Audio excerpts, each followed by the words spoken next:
Most people treat Social Security like a switch they flip when they need the money. That is the wrong framework, and it quietly costs the average household tens of thousands of dollars in guaranteed lifetime income. This video covers three things: exactly when to claim Social Security, why the conventional advice gets it wrong for your specific situation, and what the industry never explains about how your claiming age permanently shapes your household's financial picture for the rest of your life. I spent 25 years inside financial services. I watched advisors tell clients to take the money early because it felt safe. I watched widows discover too late that their husband's decision at 62 locked in a smaller check they would now live on for 20 years alone. I watched healthy 60-year-olds walk away from six figures in guaranteed income because nobody ran the actual numbers with them. This is what that conversation should look like. Here is the first thing you need to understand. The age you claim Social Security is not a preference. It is a permanent financial election that follows you for the rest of your life and, in many cases, follows your spouse after you are gone. The Social Security Administration lets you claim any time between age 62 and 70.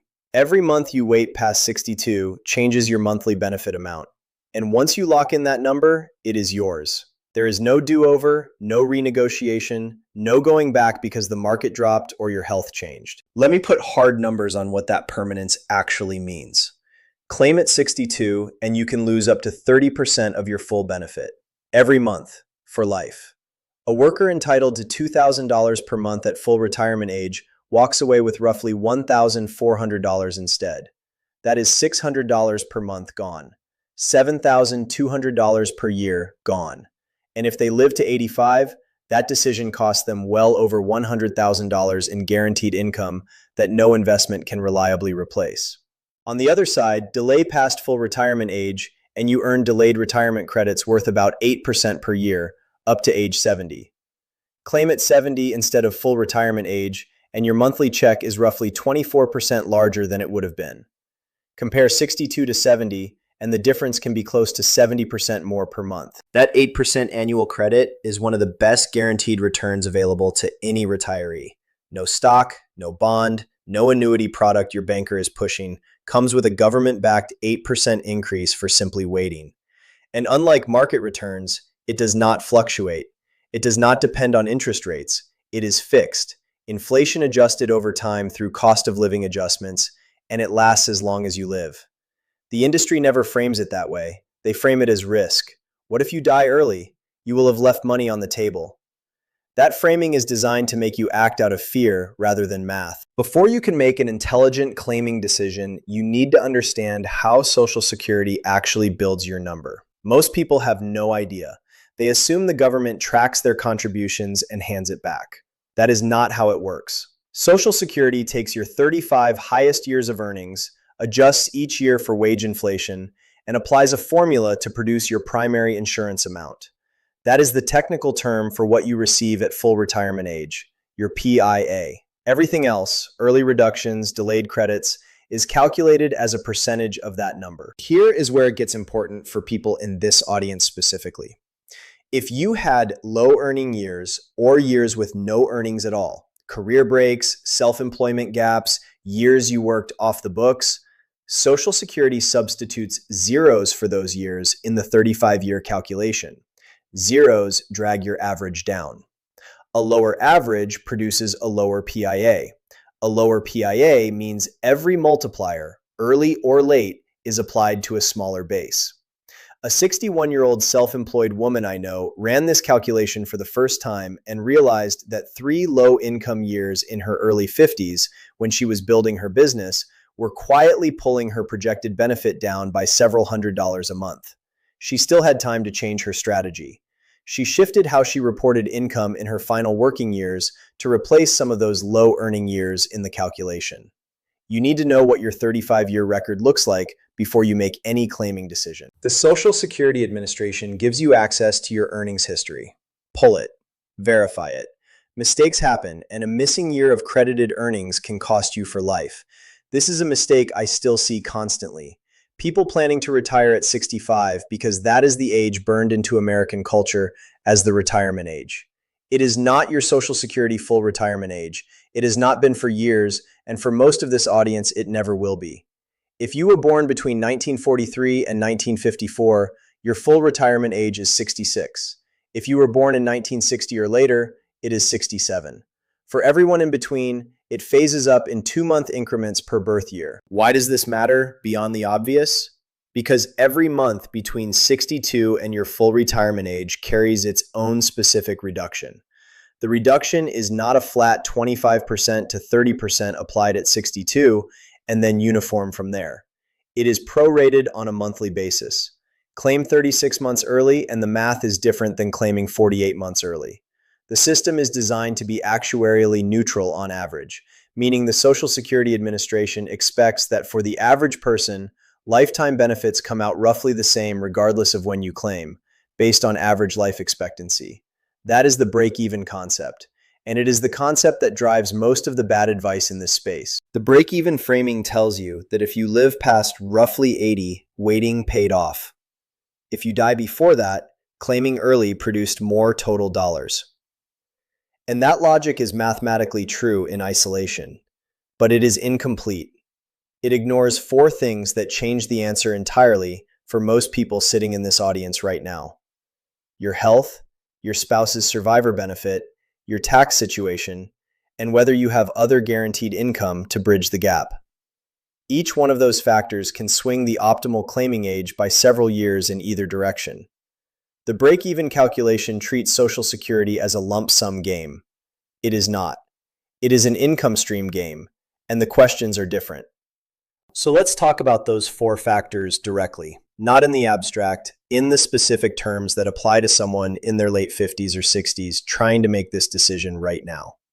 Factor 1 is health and family longevity. The break-even calculation assumes average life expectancy. You are not average. You are a specific person with a specific health history, a family history, and a realistic sense of how long you are likely to live. If your parents lived into their late 80s, you do not smoke, your last physical came back clean, and you feel strong at 62, the break-even math heavily favors waiting. You are likely to collect for 20 or more years. Every month of delay compounds into a larger lifetime total. If you have serious health issues, a shortened family history, or a chronic condition that realistically limits your life expectancy, the calculus shifts.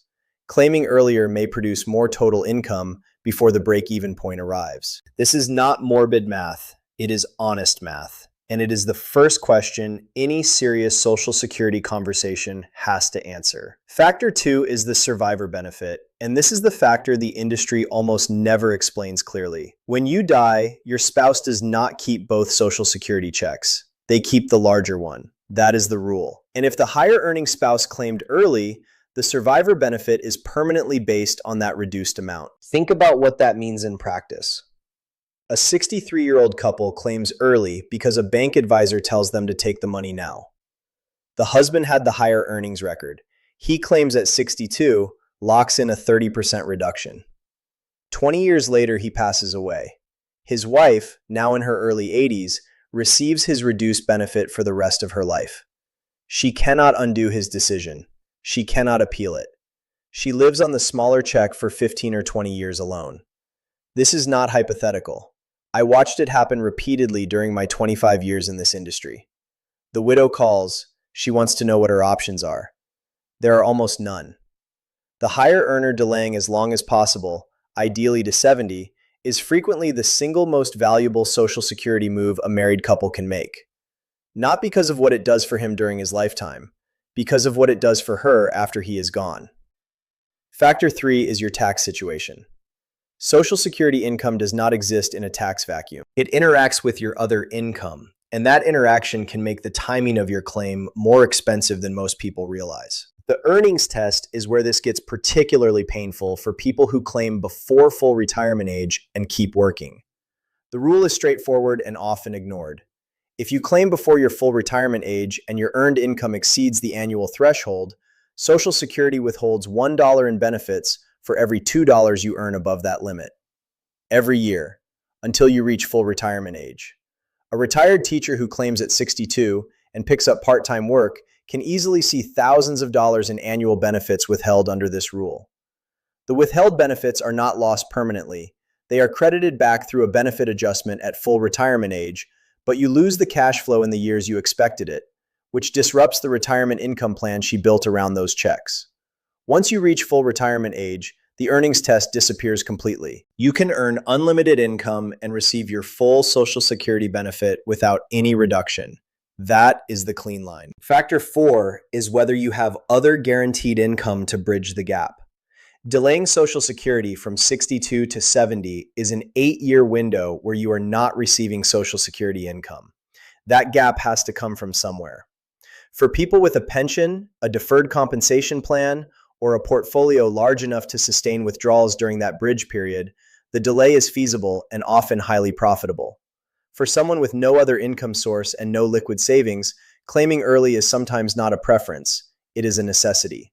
The framework is not delay always wins. The framework is delay is optimal when you have the health, the longevity profile, the income bridge, and the married couple survivor dynamic that makes the math work. When those conditions are in place, the delay is often worth 6 figures in lifetime income.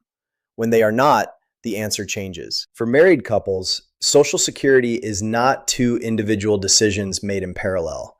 It is one coordinated household strategy. Treating it as 2 separate choices is how couples leave tens of thousands of dollars on the table without realizing it. The general framework for a 2-income household looks like this. The lower earner claims earlier. The higher earner delays as long as possible. The lower earner's benefit funds household income during the delay period, reducing the draw on the portfolio. The higher earner's benefit, maximized by delay, becomes the permanent survivor benefit if they die first. Spousal benefits add another layer. A spouse who has a limited or non-existent earnings record can claim a spousal benefit worth up to 50% of the higher earner's primary insurance amount once the higher earner has filed. The spousal benefit does not grow beyond 50% of the PIA by delaying past full retirement age. That is a crucial distinction. Delaying a spousal benefit past your own full retirement age produces no additional credit. The 8% annual increase applies only to benefits based on your own earnings record. Survivor benefits operate under a different set of rules entirely. A widow or widower can begin survivor benefits as early as age 60, 2 full years before retirement benefits on their own record become available. And a surviving spouse can claim survivor benefits early while allowing their own retirement benefit to grow, then switch to their own higher benefit later. Or reverse the order depending on which benefit is larger and when. These rules are not widely explained. The Social Security Administration does not walk you through optimization strategies. They process your claim for whichever benefit you apply for. Understanding which benefit to apply for and when is entirely your responsibility. Missing the coordination window between retirement benefits and survivor benefits is one of the most common and most costly errors I saw during my career. A 66-year-old widow who does not realize she can claim survivor benefits now while allowing her own retirement benefit to grow until 70 is leaving real money behind. Not because the rules are hidden, they are public, but because no one ever explained the interaction clearly. The application itself is not complicated. You can apply online through the Social Security Administration's website, by phone, or in person. Your first payment typically arrives the month after the month you select as your start date. You can submit an application up to 4 months before that start date. The mechanics are straightforward. The strategy behind which button to push and when is where the real work happens. One more point on the married couple strategy before we move forward. The survivor benefit your spouse eventually receives is based on the benefit you locked in, including any early reduction you accepted. If the higher earner claims at 62 and takes a 30% cut, the survivor benefit is permanently built on that reduced base. There is no restoration. There is no adjustment when the survivor begins collecting. The reduction follows the record. That permanence changes how the higher earner should think about claiming. It is not just a personal longevity bet. It is a decision about the guaranteed income floor your spouse will live on if you die first. For a couple where one spouse is significantly older or in worse health, protecting the survivor's income floor often outweighs every other consideration in the claiming decision. So here is where this leaves you. The Social Security claiming decision is not a guessing game, and it is not something you hand off to a bank advisor who tells you to take the money now. It is a structured analysis with a clear sequence. Check your earnings record first. Errors exist. A missing year of credited earnings costs you on every check for the rest of your life and your spouse's life after that. Fix mistakes before you file, not after. The Social Security Administration gives you online access to your full history. Use it. Model all three scenarios: age 62, full retirement age, and age 70 before you decide anything. See the actual dollar difference. Then, run the break-even math against your realistic health picture, not average life expectancy. And before you finalize any decision, run the survivor scenario. What does your spouse collect if you die at 75? At 80? That single number often reverses the entire claiming calculus for the higher earner. The decision is yours. Make it with the full picture in front of you. If you found this useful, there is a new video here every day covering exactly this kind of detail: the rules, the numbers, and the strategies the industry has no incentive to explain. Subscribe so you do not miss one.